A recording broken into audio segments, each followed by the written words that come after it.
chapter 2. 3 years passed. Revelation 2:18. And unto the angels of the church in Thyatira write, those things saith the Son of God, who have set his eyes like unto a flame of fire, and his feet are like a fine brass. January of 2000, both my grandfather and my mother took sick and were admitted into the Tallahassee Medical Hospital. My grandfather wasn't just a grandfather. He was a friend and a dad to me. That night, the family visited the two. I volunteered to look after him.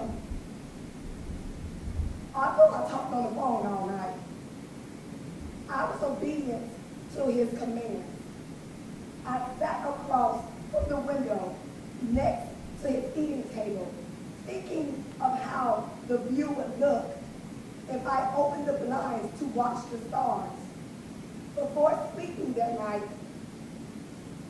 I did just that and prayed for both of their health.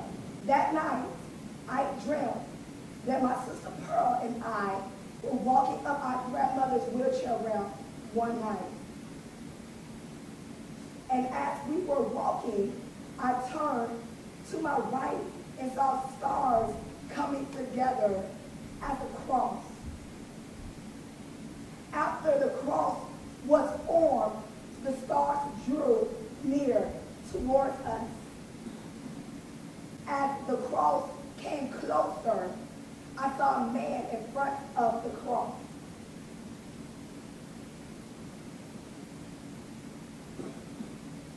And the company of the man allowed me to feel that it was Jesus. His skin was a bright colored gold. His hair was very thick and white as snow.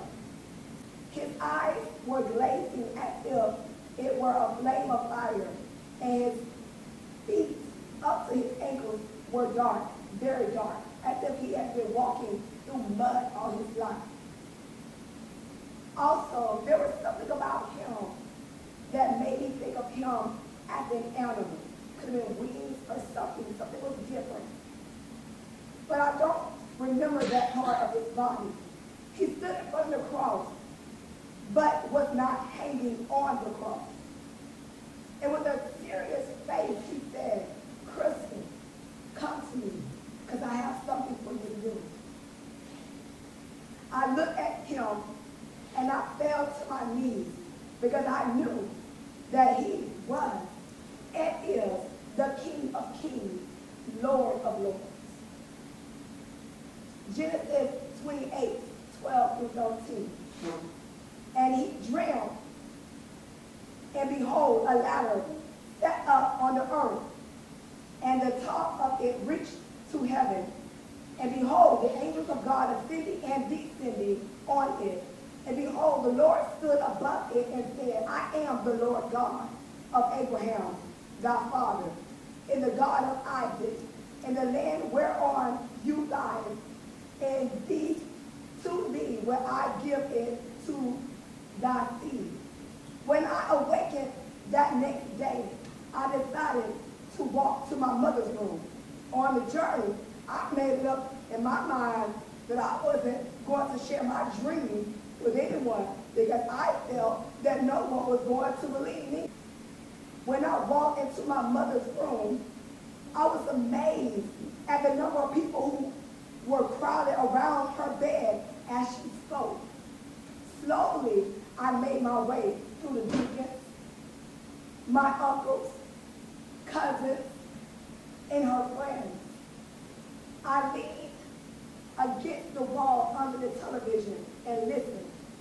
She dreamt that night that she and others were climbing a ladder that went so high in the clouds, and in the midst of that moment, the stars came together and formed a cross.